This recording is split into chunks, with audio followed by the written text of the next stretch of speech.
Hi, I'm Alicia. And I'm Robin, and you're listening to Bowel Moments, the podcast sharing real talk about the realities of IBD. Served on the rocks. This week, we tried something new on the show. We had friend of the show, Stacey Collins, guest host. Stacey is a registered dietitian who specializes in working with people with inflammatory bowel disease. And we had her interview our guest, Neha Shah. Neha is also a registered dietitian who specializes in people living with inflammatory bowel disease. She's in private practice, and she's also at UCSF at their IBD center. They had so much to talk about, and it was great to hear this peer-to-peer conversation. Cheers.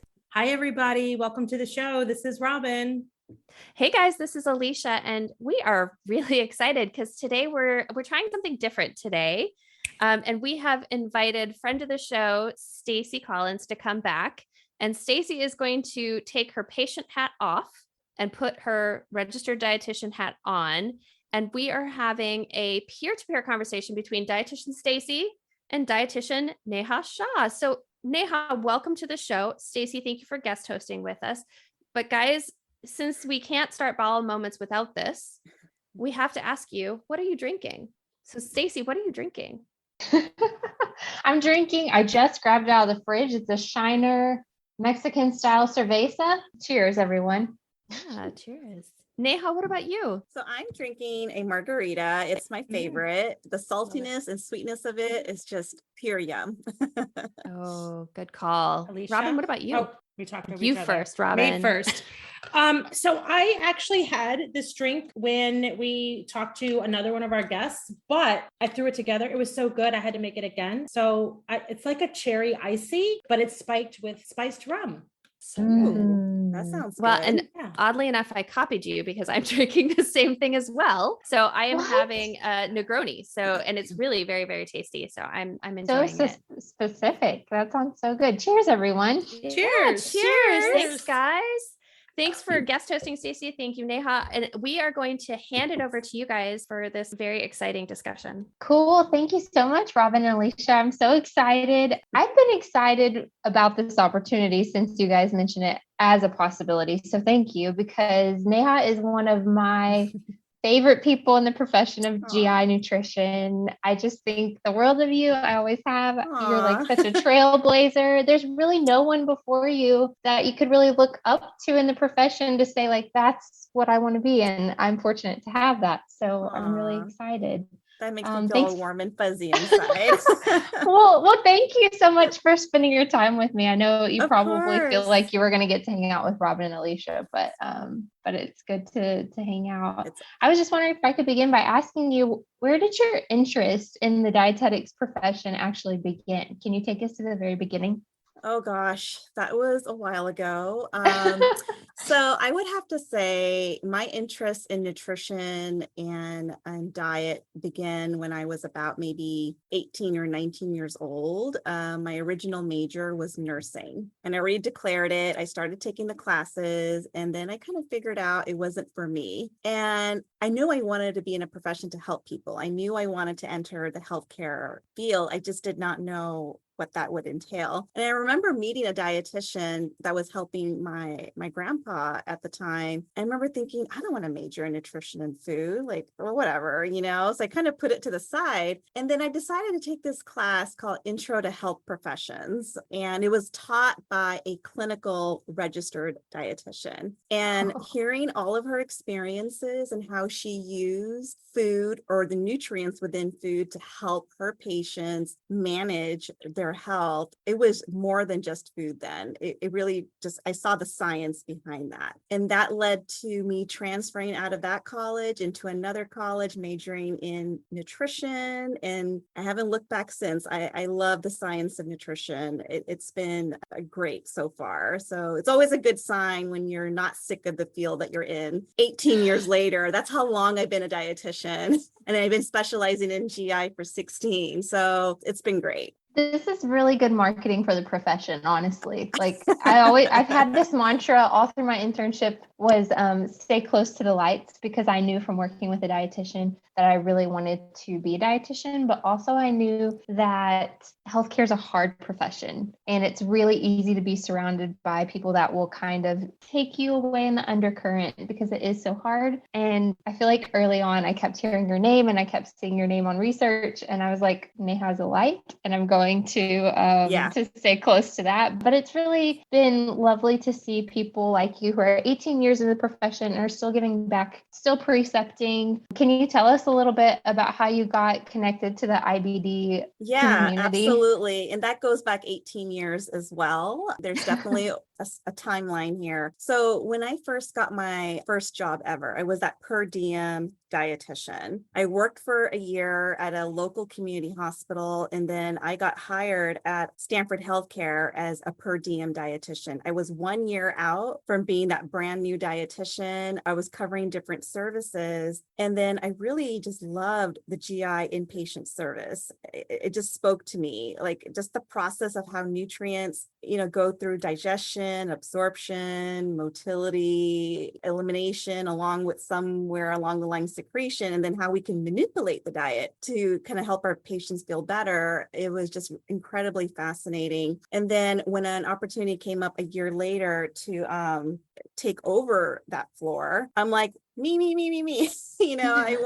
I asked for it, actually. I asked for that service. So that was back in 2006 when I first took on the inpatient GI service, along with other units for surgical oncology, like head and neck and gyn-onc and all of that. And then in 2009, I was working on a project with the colorectal surgery team where we're just trying to figure out how to reduce hospital readmissions, looking at diet advancements. And it was a question of, well, there's a dietitian in the cancer center, but is there a dietitian in the GI clinic? And I'm like, oh no, there wasn't. So I remember speaking to someone by bedside who just had an ostomy, and he was just telling me, oh, his so-and-so, his gastroenterologist is at Stanford GI. I don't remember what exactly all that he said, but I remember going on the website and I just randomly selected a physician by the same last name as I have. Like, I'm thinking she'll respond to me because we both have the same last name. And I was just telling her about my project, what her thoughts were. And then one liner at the end, are you interested in having a dietitian? If you are, I would love to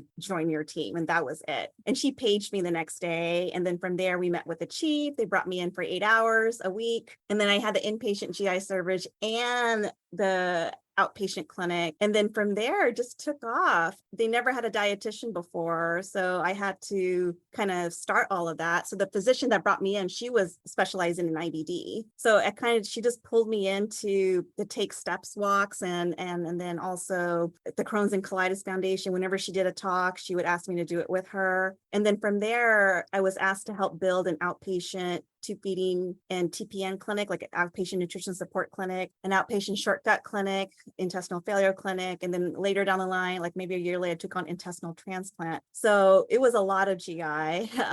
But my outpatient intestinal failure clinic, we brought in all the complex patients with IBD, with fistulas on TPN, high output stoma, short bowel. And that's how I really got into caring for these patients and seeing the outcomes too, what good nutrition, working with the dietitian, it was just amazing to see some of the outcomes, especially getting them off TPN and moving towards diet and just feeling better overall. So that is kind of like the gist of 18 years. And somewhere down the line, I took on outpatient liver clinic for fatty liver. And I did cover a year of a liver transplant somewhere in there. And then I opened a private practice, bringing in specializing in IBD and short bowel and ostomy, because I think the access to GI dietitians is pretty low. So I thought that would help improve access to the community. Yeah. Okay. That's a nutshell. Sorry.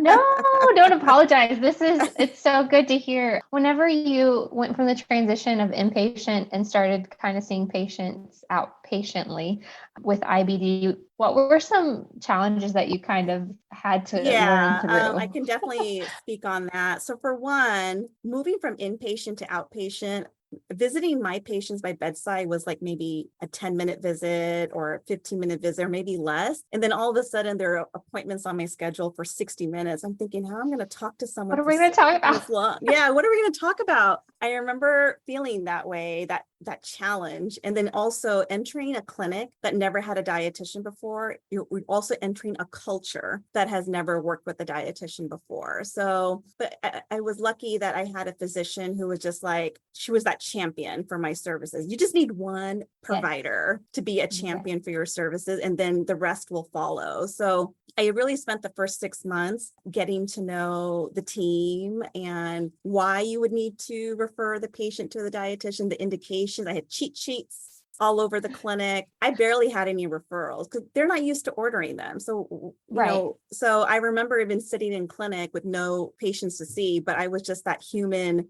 billboard sitting there saying, I'm the dietitian. Ask me if you have any questions. I'm happy to talk to your patients. And that was like a lot of the clinics in the beginning because I didn't really have referrals. But then it just ended up growing from there. Went from 8 hours to 20 hours to 40 hours, you know, full time. But it just took off from there. Not just IBD. I just counsel extensively on all diagnosis. So I'm very comfortable taking on any diagnosis. Any GI liver. GI. Yeah, absolutely. GI liver. Yeah.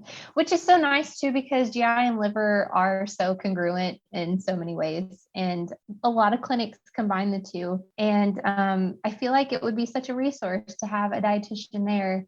Something that I've often thought about as a patient, just sitting in an infusion center, especially when they're connected to doctor's offices, is like, gosh, this would be such a good opportunity to know about a dietitian. Like looking around at all these people that are probably, they have no idea that you're there. And I also think it depends on the model of how we see our patients. Like the traditional model is put a referral in, get the patient scheduled, put the patient on the dietitian schedule. We see the dietitian, but we also know that, is that the best model to see patients? Like doing walk-ins at an infusion center or having the dietitian visit the chairs and just simply ask, do you have questions for me? Like all of that can just be a big part of that. Yeah, so I'm a because big so many fall through the advocate. cracks. I'm a huge advocate of, if I keep on hearing of concerns or issues that there's a long wait list and there's so many complex issues, but I can't seem to see the dietitian as often as I like. It's a model. Like we need to look at the model of how we can support these patients. Absolutely. Yeah. We have to have multiple touch points with a dietitian. Patients need to know that they can trust this person, that this person actually knows more about their disease than they do, which absolutely. Wow. And I also remember a lot of patients would tell me, I didn't know there was a dietitian in this clinic. So it's also to the patients, ask if there's a dietitian in the clinic. These are my concerns. I want to speak to a dietitian. Be your own advocate. Ask for that. And chances are, I mean, from my experience, most physicians are like, oh, sure, we'll place a referral. But it's not, when you're entering a clinic that's never worked with the dietitian before, that's not always like front and center, but you have to make it front and center. Yeah. Right. It's a new tool. They have to remember that it's in their toolkit. Yeah. Do you have a favorite subset of IBD that you really enjoy helping, perioperative or liver? This is one thing I love about IBD or just helping my patients with IBD. There's a medical side and there's a surgical side. So I find my career started off with counseling those with IBD on the surgical side because I had the inpatient GI service. So those with ostomies, high output stoma, short bowel really spoke to me early on back in 2006. And I've seen really good outcomes. It's very complex concerns, but again, the right medical care, the right nutrition care, they just thrived so well. And it was really rewarding with that said. So I would have to say the surgical side, I love it. And I also love the medical side too, just kind of like the newly diagnosed, either with Crohn's colitis or Crohn's disease or ulcerative colitis, and just kind of helping them answer questions on how diet can be used as a part of their treatment. There's just so much out there on the internet. The internet's a black hole. There's just too much information out there. It's a lot to navigate. So I do enjoy that piece as well. But I also think that timing makes a difference. If they're so ill from being in an active flare, maybe that's not the best time to speak to a dietitian. If they're in the hospital, we need to get them stabilized first and then open that door. But it's a fine balance because they also need that nutrition for whatever reason, malnutrition, dehydration, changes in relationship to food. So it's a fine balance. Yeah, absolutely. I had a conversation with the doctor just last night about how to talk to patients in active Mhm. disease flares about intuitive eating. And I was like, actually, don't think that's the time. I think as long as they know that it's a tool that they can access later, Mhm. Mhm. that's probably amazing. And the same goes for having access to a registered dietitian. If they know that they can access that person and really trust that person and have good rapport and know that they're supported, let's just get you through that flare and then we'll pick up these tools. Absolutely. And I also will say that it is important to ask for a dietitian that specializes in IBD. To Yes. the I have met many patients who have said, how can you help me? I've talked to so many dietitians and they weren't able to help me. I'm like, and then my question to them was, were they specialized in IBD? No. Okay, then. So Mhm. we're the ones, this is our specialty, that we Mhm. know exactly how nutrients will interact with an inflamed gastrointestinal tract. We stay abreast of all the latest and greatest in IBD nutrition research. We are connected with various resources. So it's important to go with the dietitian that can address the medical concerns that you have related to the IBD. Absolutely, absolutely. A doctor recently just asked me if I had some advice for their newly graduated dietitian that they brought into their IBD clinic. And I was wondering if what you would tell that doctor, what kind of resources would you advise that dietitian seek out so that they can become more IBD focused? I think definitely learning where to find peer-reviewed, evidence-based articles on nutrition and IBD. When I first took on the GI clinic way back then, I didn't really meet that many GI dietitians until 2015. I had to figure out a way to learn. I remember printing out articles and I would put myself on a schedule and I would go to a coffee shop and just start reading any medical charts, any patients on my schedule. I will pull out articles related to that and I will just read.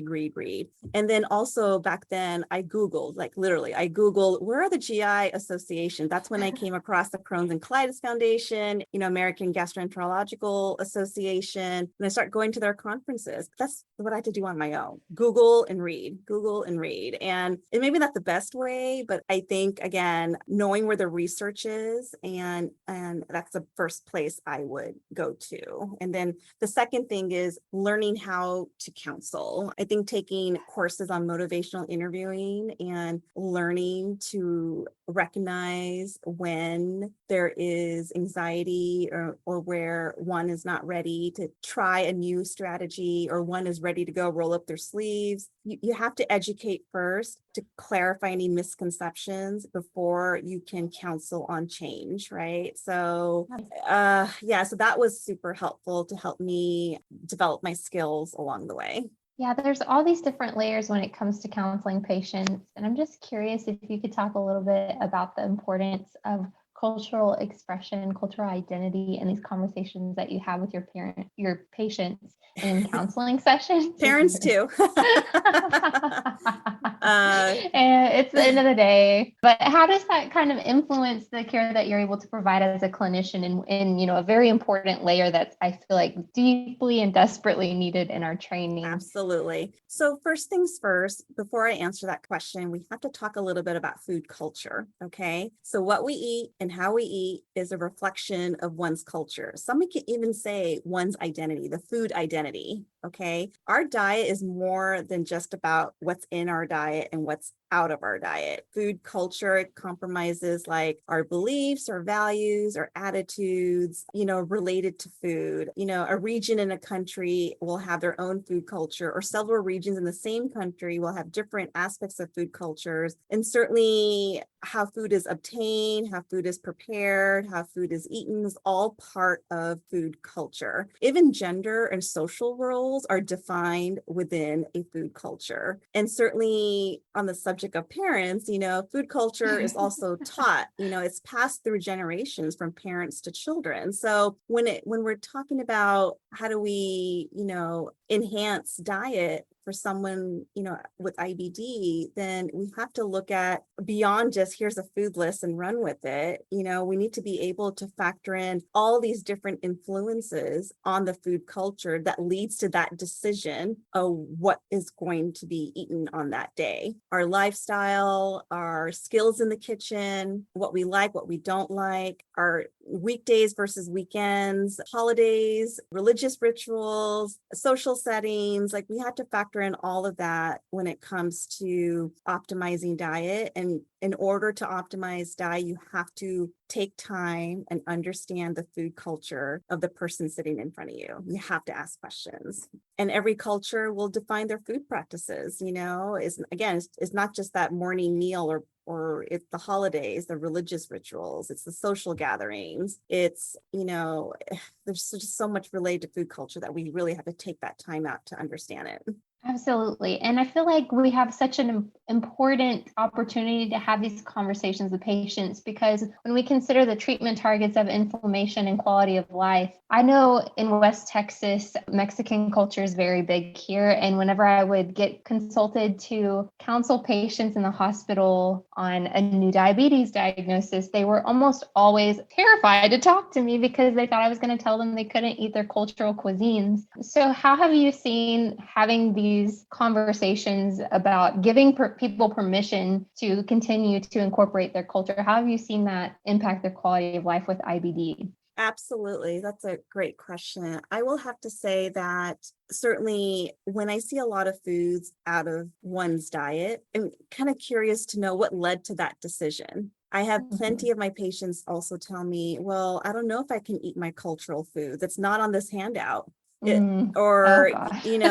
was told I had to eat this diet and I can't find what cultural foods I can eat off this diet. And this is where I just put my head in my hand. I'm thinking, okay, so it's always going to be a focus on what we can add more of versus what we can take away. Okay, that's one. Yes. Second thing is really getting straight to the point. Tell me a little bit more about what are some of the most common foods that you would eat day to day. Can you describe this for me? I'm not an expert on every single culture out there. It's impossible to do that. But the patients are the experts. They live this culture day to day. So and this is where providers will need to be, I will encourage openness and wanting to learn a little bit more about this because it's going to influence food decisions. And I find most of the time, the foods that they've taken out, they can easily add it back in. Maybe we need to make some modifications in portions or texture or whatever, but it can be brought in. At the bottom line, any diet, cultural based, is going to have some aspects of their own cultural fruits and vegetables and grains and legumes and proteins. So we just need to figure out what that is and work with that. I'm South Asian, so I would have to say a lot of my South Asian patients will tell me, I don't know if I can have my South Asian foods. Like, can I have dal? Can I have chickpeas? I'm like, yes, but again, let's talk about how you feel about eating those foods with your symptoms and what is maybe is another way that we can bring this in. But yes, you can have that. I don't think I ever said no to something that my patients want to bring in their diet. We just figure out a way to make it work. That's really what you need to do to help improve that relationship with food and respect that food culture too. Yeah. Absolutely. And knowing that, if you have to tweak something to be suitable for, a smaller particle size, it can just be for a time. And then you can really, manipulate it so that they're able to enjoy it in its full capacity as time goes by. And, just because things look one way right now doesn't mean it's going to be that way forever. Absolutely. And I think we have to also factor in one comment I'll make is that, the United States is just filled with various racial and ethnic groups. And, I'm first generation here in the United States, using that as an example, but I grew up eating Indian foods pretty much every day, all the time. And it's a part of my diet. But me being raised here, I still have all the different cuisines in my diet and all the American Western foods, as we may call it, where my parents, they're born and raised in India and they came here in 1974. And I would have to say to this day, their diet really mimics how they grew up back then. It's Wow. very a lot of different Indian foods, breakfast, lunch, and dinner. So we have to keep that in mind, that there is a process of what we call diet acculturation, which may occur with migration, when individuals move from one country to another, and their food culture might change a little bit, or it may be completely retained. But the challenge there is that now they're in a different country where they might be living in the city, and they're like, okay, where do I find my cultural foods that I can, or my spices or all that. So we have to not just work with like options for food, but we need to look at access as well, Yes. to help improve diet, as well as to optimize the patient's ability to, adhere to their food culture that makes them feel, I guess, warm and fuzzy inside as well. Right. I That's don't such a know. good Yeah. point. Yeah, no, we have to talk about food accessibility. Like if we don't talk about food accessibility, then we're not doing our job. Have you seen how missing out on these conversations has negatively impacted somebody's quality of life? Have you seen any examples of that in your time as a dietitian? Absolutely. I definitely seen my patients skip holidays, social No. gatherings. Oh I no. know, religious rituals, or not partake in any of them because, one, I can't eat any of these foods, so I'm not going to participate. Or two, I don't want anyone to notice that my diet is different than everyone else's when they're in those settings. So yeah, absolutely. So it's not just the change in diet, but we know that how we spend time with our friends and family also, it's a big part of that. Food is such a big part of that. So It I definitely am is. seeing that. Yes. Yeah, I was talking to a registered dietitian last night. Venus and I did a Oh, presentation yes. for Yes. NASPGHAN together, and I know you precepted her, which is just the smallest world ever.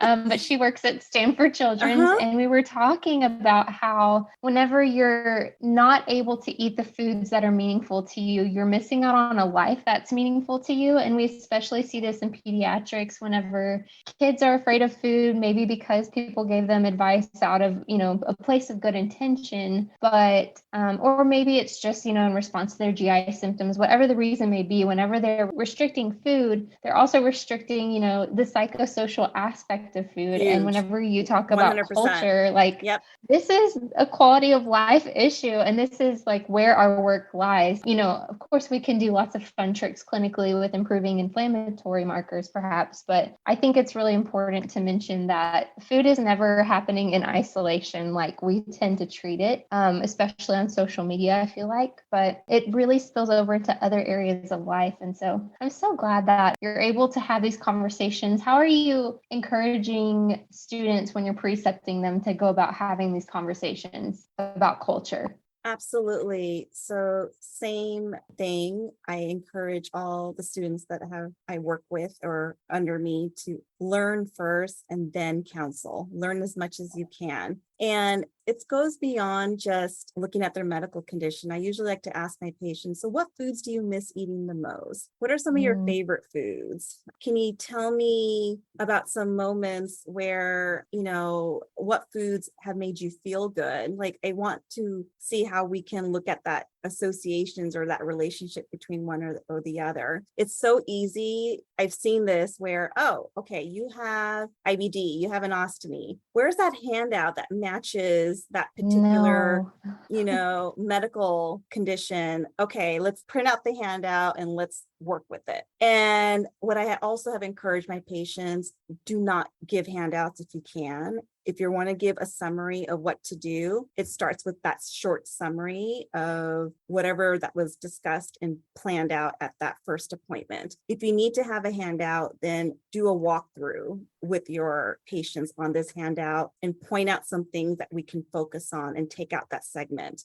Handouts, they're very general. They don't capture a particular culture. It's very, unless you develop a handout for a particular culture, that's another thing, but very generic. It does not necessarily teach everything about how to change your lifestyle, how to take on new culinary skills in the kitchen, how to eat with a particular holiday that's coming up. It's very general. So I actually don't think it was the last time I remember giving a handout to a patient. I really just give them a summary after each appointment. This is what we talked about. This is what I want you to focus on. And then we'll talk about other things at the other appointments.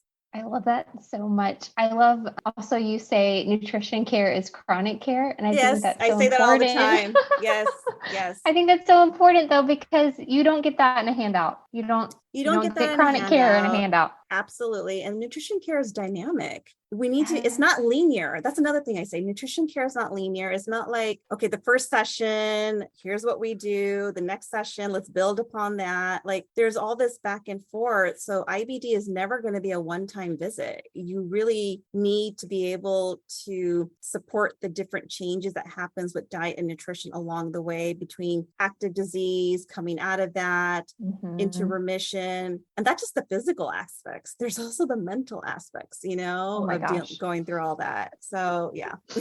Yeah, absolutely. I know that you're on the board of directors for SIA, and that's the South Asian IBD Alliance, Mhm. correct? Yes. So can you tell us a little bit about what you're hoping to accomplish for the Yes. SIA, the South Asian community with IBD in your leadership role?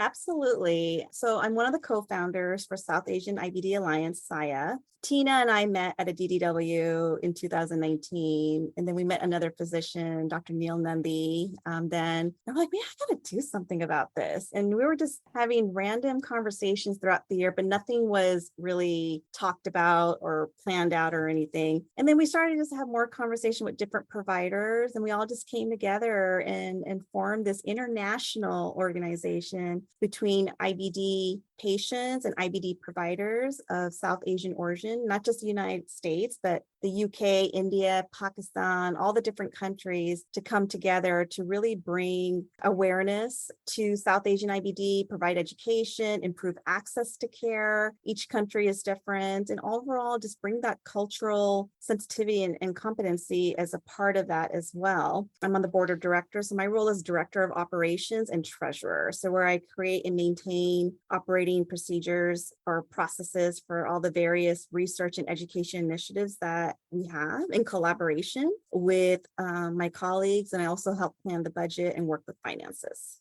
Really cool. So what are you hoping to really accomplish for IBD patients? So I guess where I'm coming from is when Tina was on the podcast, and for those of y'all who don't know Tina, she is an MVP and a force for change in the IBD community. Definitely.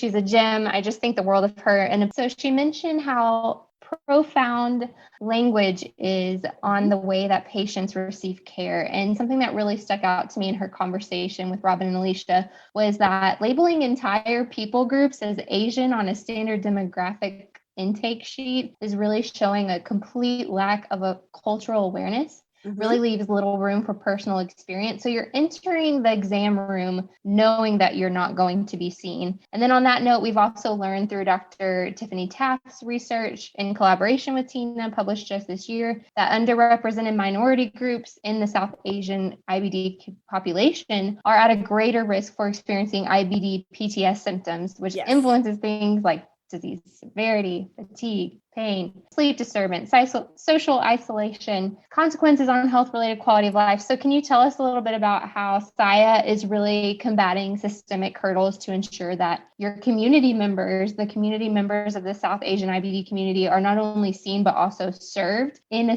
healthcare model that just doesn't see them?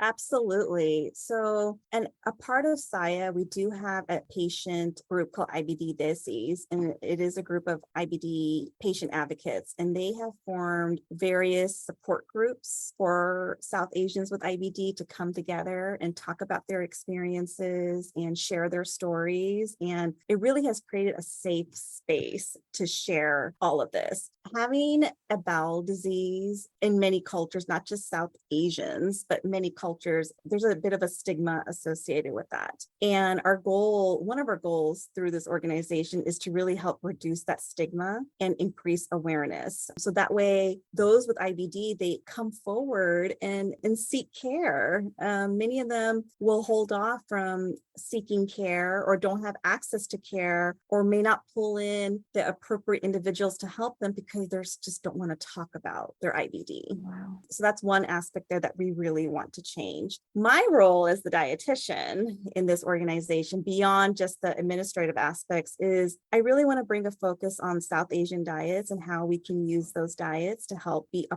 part of treatment and management of IBD. I want to create South Asian diet resources, maybe recipes, how to use your own cultural foods to help you reduce your symptoms. Often not, I find many people just not eat their cultural foods because that's what they think they can't do. And then in turn, the food related quality of life just goes down when they're not eating their day-to-day foods. So that my role is to help increase awareness that we need to be culturally competent, even provide cultural humility when it comes to nutrition and diet when we're counseling our patients. And also with patients, don't automatically assume that your healthcare provider does not understand your culture. Be a part of that, like offer this information. If you're finding that a healthcare provider is not willing to learn, maybe that's not the right healthcare provider for you to be partnered up with in your IBD care. So those are some examples and some initiatives that we're working on to help increase awareness. So I'm hearing a lot of patient empowerment. Yes. And I know that's a fluffy word, but I think genuinely like patient empowerment, patient resources. And it's really difficult because as dietitians, we like to individualize that as much as we can. But whenever we're not trained or we're not even having cultural conversations, we can't individualize the diet, can we? We cannot. We cannot, which is why I like to ask my patients 2 questions. What is your typical day-to-day when it comes to your meals? What are some common foods there? And then I want you to walk me through every single food group out there, and you tell me what you may commonly eat out of those food groups. And between those 2, it helps me understand where they're at with their diet, where are the gaps, and where are the strengths? There's strengths in every diet. It's very easy, just from what I've been seeing over the years, for patients to, okay, what do I need to take out from my diet? What do I need to avoid to help me with my IBD? I'm thinking, what do we need to add more of to help you with your IBD? And when we start having those conversations, it's very positive reinforcement, it's action oriented. And I find a lot of my patients even breathe a sign of relief, thinking, you're not going to ask me to take that away. I'm like, no, but let's look at portions. Let's look at how often you're eating it, but you can totally eat that food. It's perfectly fine. Yeah. Yes, they just need permission. And I feel like in IBD, there's so much about language that in itself makes the disease very difficult to handle. Words like, oh, you failed that medication, or so many times I've had doctors really, they are well-meaning, but they've asked me, tell me about your trigger foods. And, then they want language to is very important. Language Absolutely. is very important. It is very important, which is why at times I'll say, how did your body handle that? Not how do you handle that? How did your body handle that? Or tell me a little bit more about, like, really want to keep the questions open-ended and neutral. And again, showing some genuineness that you are interested in learning a little bit more about how they carry out their diet at home. And I think a lot of people, I've come across this, I don't know about you, but we're not the food cops. We're not here to take anything away. We're here to add more of the foods that can be helpful and really see how we can integrate the 2 between what we know, what can help with IBD, and depending on the presentation of the IBD, and then you, the person, and how we mesh it together. So yeah, they're full, the patient is a full patient. It's a full person. We have to really integrate all parts. And I think that we're getting better as a medical community. I'm optimistic, at least, especially hearing that, in the South Asian community, you guys are really holding it down, making sure that it's getting better. How have you, well, actually, I've got 2 questions. So one is it incorrect of me to assume that the South Asian community cultural cuisine is mostly plant-based? That's my understanding, but is that incorrect?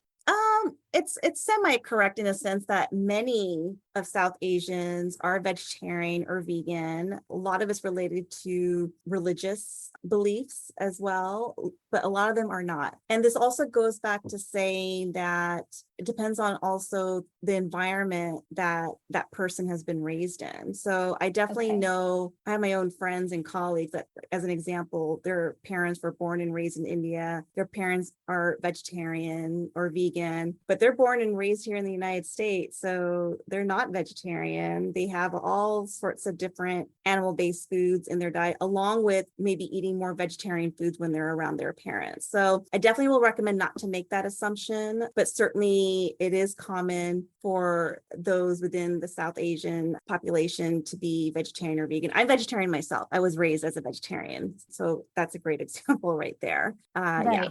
And any other culture, not just South Asian culture, but it could just be, don't assume that they only eat those cultural foods because they come from that culture. Learn a little bit more about the blends or what is in their diet. Right. No, I think that's a helpful distinction. Thank you for making that, because I was wondering how, if I would assume, maybe this is wrong me to assume, but I would imagine, especially given like the religious aspect of cultural foods, that there's more stigma associated with disease outcomes if there's not a certain diet adherence in the South Asian IBD community. Is that true? What has been your experience with that? I would have to say depends. There's some element of that conversation where if you don't eat a certain way, then this is why your IBD came up and about, which is not the assumption to make at all. All that is doing is playing a blame game, and it's not the patient's fault that they have IBD. We all know there's so many different influences of why this IBD arose for any other reason. So from my experience, yes, I've seen that. I can't recall examples at the moment, but yes. But that's the thing that happens. I just wonder, because the social isolation piece is huge. Yes. Huge. And I was just wondering if you've seen any of that and how that might affect or influence nutritional status. I would imagine that would be really, really tough. I think so. And then the other part of social isolation, when we don't have the nutrition counseling in place to reduce symptoms, symptoms alone can also lead to social isolation for those who don't want to be around others because they have certain symptoms that they fear that it would worsen in front of others. So it's a combination of, okay, well, I'm in a social setting. I don't want people to notice that I'm not eating, so I'm not going to go. And then in combination of, I don't want to get sick in front of others, so I'm not going to go. So it's double fold for sure. I feel like so much of our conversations with patients are helping them to anticipate barriers. What is some advice that you feel like you give patients around religious or cultural celebrations in the South Asian IBD community who may not have access to an IBD dietitian? What's something that you find comes up in conversation a lot? Yeah, so definitely go for it, in a sense that, but again, try small amounts. Try those foods maybe at home first before you go into that social setting, so you know how you may or may not tolerate that food. An example I can give, that Diwali is coming up around the corner, and a huge aspect in our culture is sweets. We give sweets as gifts to families, friends. Sweets are brought into the home. And I know a lot of my South Asian patients, that's a huge topic right now. Like, can I have my sweets? I was told I can't have any sugar. How do I do dairy-free eating these sweets? And then it kind of goes back to not just simply answering their questions, but what makes you believe that you can't have them? I want to learn a little bit more what led to this, because we need to address that too. So using the sweets as an example, I think it just depends on what the ingredients are. If one needed to be dairy-free, I will help them find dairy-free desserts. There are out there. If you want to go to a party and eat the foods offered there, then let's talk about portions. Let's talk about what could be potentially offered that we know could be offered there. Or if you know the menu ahead of time, let's go through it together. So we need to work backwards and insert ourselves into their upcoming holidays and special occasions, so they feel confident making those decisions when they're there. Yeah, I love that. That's really important. That's important. We were talking earlier a little bit about how people are not served appropriately, because we didn't talk, I guess, explicitly about this. We danced around it a little bit, but the research isn't really culturally inclusive. And I know that Yes, I know that you have spent some efforts trying to help this specific area. Do you know of any research that's coming down the pipe about food and culture. And I ask because the Mediterranean diet is often kind of blanketed, prescribed, as a substitution for SCD perhaps. But the Mediterranean diet doesn't talk about Tunisia or Morocco. And it really excludes a lot of cultures and makes people really feel like their cultures don't count as a Mediterranean diet approach. So do you know of any sort of culturally sensitive? Off the top of my head, no. But what I will say is that how I approach diet with my IBD patients, I really try not to use a label of a diet, because I think that conjures up a list of do's and don'ts, where it's bottom line, how do we help our patients bring in the different food groups, all of them into the diet, with ones that they can tolerate the most and ones that could be potentially helpful as part of their treatment and management of their IBD. So if I hear questions related to the Mediterranean diet, then I kind of refer it as a pattern, not necessarily here's a food list, but if the Mediterranean diet saying, the pattern recommends to include a fruit or a vegetable at each meal, then what fruits and vegetables in your culture that you eat often that can be included as a part of that meal. So I try to focus more on the style of eating with the different food groups and what it's recommended at the meals, but I don't say like you have to eat those foods from that region. It's going to be more related to more of a style of eating and maybe borrowing some ideas for personalization. But I really try not to use a label of a diet, because in the long run, it doesn't, I haven't found it to be more harm than good. Yeah, it doesn't, unless, and again, I'm not here to, if I hear from a patient that this has improved my quality of life, I feel so much better. Who am I to say that, if it has, it's great. But if it hasn't, then we need to talk about this and see what we can do to help improve this. Right. So. And really make sure they're supported for the long term. And I really am hopeful and optimistic that there will be at least more cultural emphasis put on research, so that we're at least able to say, see, like things are coming, things are happening, because I do wish people felt more included when it comes to academic conferences and absolutely all of that. And when I think about research, I think about, yes, the different food cultures, the foods, and research on how it may impact IBD from that perspective. And also just definitely more conversations on cultural competency, cultural humility. Please. Sign me up. Yes.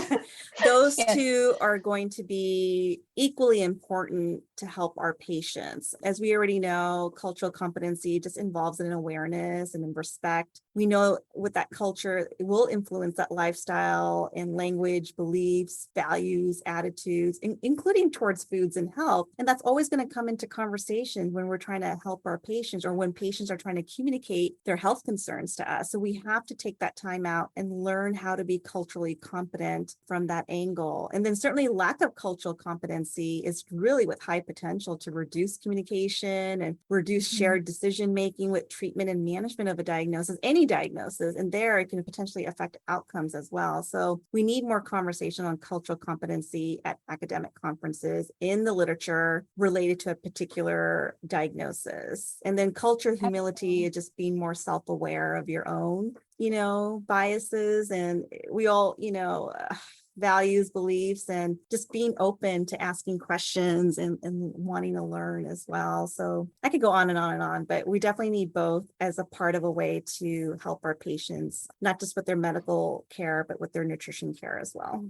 Yes, I so much agree. I'm really optimistic. I have been alerted that it is time for our last question. So if you could leave 2 messages, one for patients and one for providers, what could you tell them as a take-home message to make them, I'll just leave it open-ended. What is the take-home message to patients? What's the take-home message to providers? Okay, take-home message to patients is really ask questions. If you don't understand a particular plan of care or line of questioning, it is okay to ask for clarification. If you're finding that the providers that you're working with is not answering your questions, or you're made to feel that, here goes again, another set of questions, that is maybe not the right partnership for you, because you should feel supported throughout your care. That's one. Yes. The second thing for providers is, again, also ask questions and keep it open-ended and neutral. So from a nutritional perspective, learn first, what are some foods that you commonly eat in your day-to-day meals? What are some of your favorite foods? What do you miss about your diet? What are some foods you eat on holidays or special occasions that we need to factor in when we're talking about how to help you gain weight or how to help you enjoy this particular holiday? So focus on building trust and establish rapport at that initial session to help your patients confide into you. And then I think from there, I'm hoping it will help optimize outcomes and the care plan and all that associated with that. Yeah. I think that's really helpful. Thank you so much for your time, Neha. It's Thank a you for real having treat me getting here to today. talk to you. Oh my gosh. Robin and Alicia both, thank you so much for trusting me with your podcast. I hope it was okay. And cheers. If you liked this episode, please rate, review, subscribe, and even better, share it with your friends. Cheers.